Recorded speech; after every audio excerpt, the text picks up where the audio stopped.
everyone, welcome to Education World with Nishi. I hope you guys are good. So friends, today's class हमारी EVS pedagogy की जो CTET में आपकी 15 marks की जो आपकी पेडागोजी पूछी जाती है उसको हम इस वीक जो इम्पोर्टेंट क्वेश्चन है उसको हम इस वीडियो में डिस्कस करेंगे। सो हमारी जो क्लासेस हैं फ्रेंड वो डेली चल रही हैं जिसमें हम EVS के कॉन्सेप्ट प्लस पेडागोजी के क्वेश्चन सॉल्व कर रहे हैं। सो फ्रेंड्स, आई होप आपने चैनल को सब्सक्राइब करके रखा होगा ताकि हम CTET की जो कोई भी वीडियो अपलोड करते हैं डेली हम 3 वीडियोस का आपको प्रोवाइड करवा रहे हैं। सो फ्रेंड्स, उन वीडियो को स्किप ना करें, बेल आइकन को प्रेस करके रखें। अगर चैनल पर न्यू तो चैनल को सब्सक्राइब करके रखें। सो फ्रेंड्स, आइए हम क्वेश्चन को स्टार्ट करते हैं। सो फ्रेंड्स, जो हमारी फर्स्ट क्वेश्चन है उसको हम डिस्कस करते हैं। फर्स्ट क्वेश्चन है हमारा, EVS की जो कक्षाओं को शिक्षार्थियों को हाथों पर गतिविधियों और जांच में शामिल करना चाहिए क्योंकि इससे उन्हें मदद मिलती है। यानी कि जो आपकी EVS की जो क्लासेस होती हैं उनमें शिक्षार्थियों को हाथों पर यानी कि अपने हाथों के द्वारा क्या करनी चाहिए, एक्टिविटी। जब स्टूडेंट अपने हाथ से एक्टिविटी करता है यानी कि जांच में शामिल करना चाहिए क्योंकि उसे उनमें मदद मिलती है। तो उसको किस किस में मदद मिलती है हमें ये देखना है कि उसे अपने जो उसका इन्वायरमेंट है, अपने वातावरण में स्वतंत्र रूप से घटनाओं का अन्वेषण कर सके। हमें वो अपने वातावरण में यानी कि वो बिल्कुल फ्री होकर क्या घटनाओं का अन्वेषण कर यानी कि उनका क्या करेगा, अवलोकन करेगा। क्या करेगा फ्रेंड्स, उनका अवलोकन करेगा। नेक्स्ट है कि विज्ञान सीखने की एक प्रयोगशाला से संबंधित कौशल उसके अंदर क्या होगा, विकसित होगा। यानी कि जो आपकी साइंस की जो लैब होती हैं उनसे संबंधित क्या करेगा, वो सीखने की उसके अंदर क्या होगी, स्किल है जो है वो डेवलप होगी।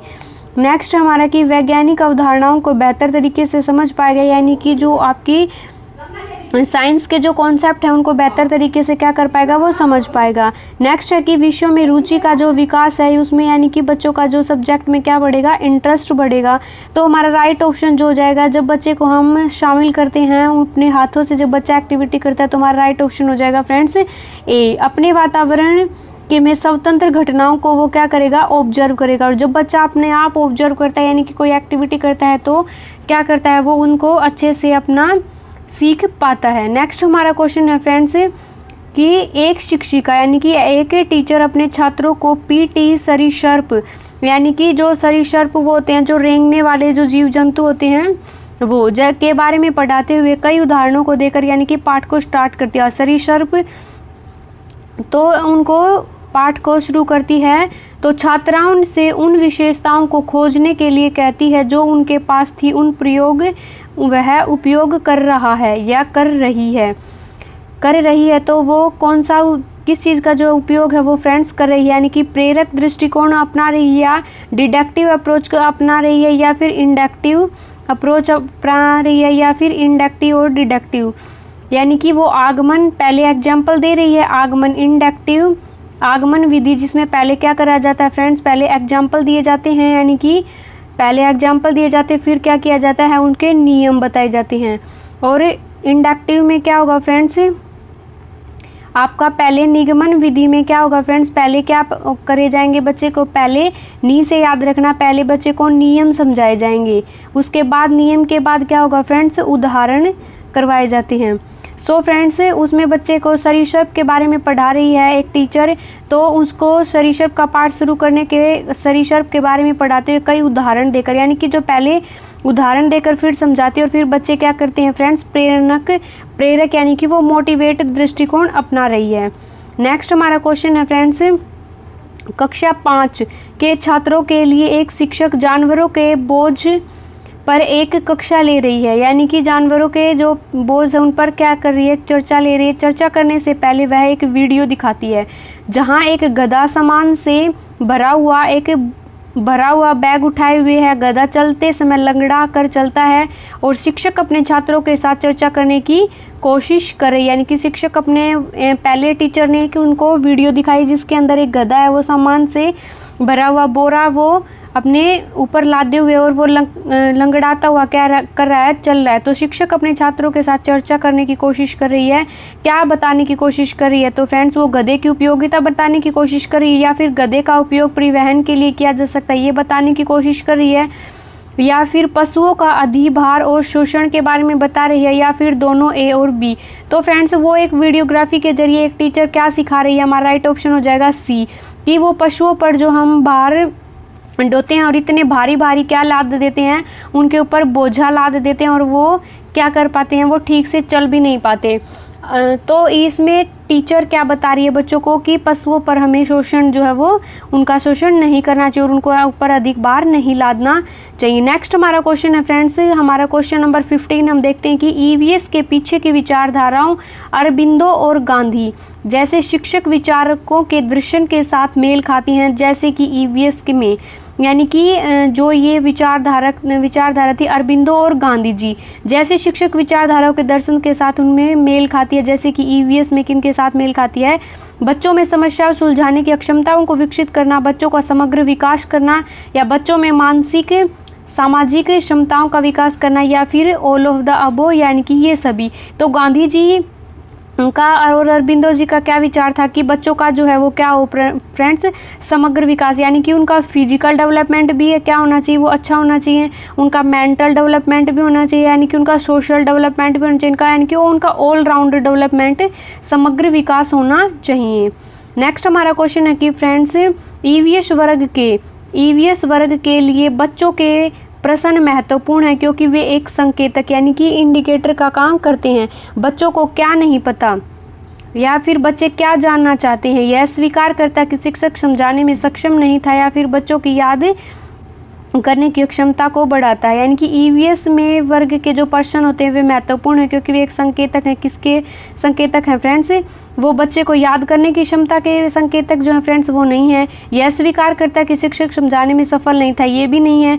तो बच्चा क्या जानना चाहता है, यानी कि वो बच्चे की जो क्यूरियसिटी है उसको क्या करती है, जगाती है, ताकि बच्चा क्या जानना चाहता है वो अपनी इन्वायरमेंट के बारे में क्या कर पाए फ्रेंड्स, जान पाए। नेक्स्ट हमारा क्वेश्चन है फ्रेंड्स, ईवीएस में जो स्टोरी टेलिंग होती है, यानी कि हमें बच्चों को क्या करते हैं, पहले एक कहानी सुनाते हैं, उसके बाद बच्चों से क्वेश्चन करते हैं कि उन्होंने क्या सीखा। इससे बच्चे के अंदर जो क्यूरियोसिटी होती है, जो जिज्ञासाएं होती है, उनसे रिलेटेड बच्चा क्वेश्चन पूछता है।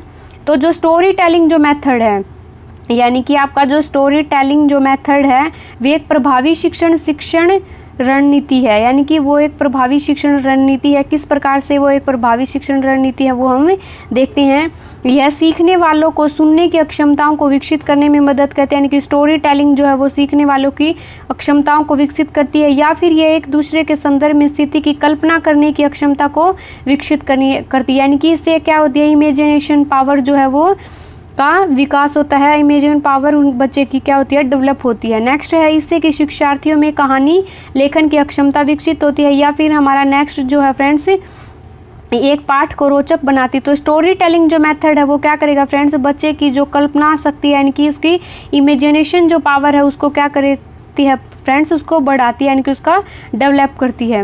नेक्स्ट और लास्ट क्वेश्चन है हमारा फ्रेंड्स 18 क्वेश्चन, इसके बाद 2 क्वेश्चन और बचेंगे, ये लास्ट नहीं है भाई, इसके बाद 2 क्वेश्चन और हैं, उनको हम डिस्कस करेंगे। एक प्राथमिक यानी कि एक प्राइमरी शिक्षक बच्चों के साथ ईवीएस कक्षा में विभिन्न फसल त्योहारों पर चर्चा कर रहा है, यानी कि जो हमारे फसल होती है, हमारे जो त्यौहार होते हैं ईवीएस में, ये ईवीएस की जो आपकी एनसीईआरटी की जो बुक होती है फ्रेंड्स, उसके अंतर्गत इन को काफ़ी अच्छे चित्र बिल्कुल पिक्चर्स के साथ इंटरेस्टिंग वे से बच्चे को समझाया जाता है।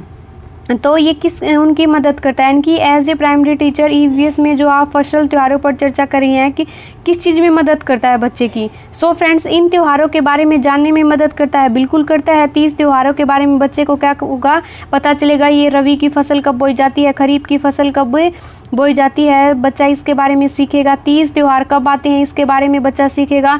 तो हमारे देश में कटाई की प्रक्रिया के संबंध में मौजूद विविधताओं को समझता है, यानी कि विविधता शब्द क्या है फ्रेंड्स, ये एक पॉजिटिव टैग वर्ड है। मैंने पॉजिटिव टैग वर्ड की और नेगेटिव टैग वर्ड सीटेट में काफ़ी इंपॉर्टेंट रोल प्ले करते हैं फ्रेंड्स।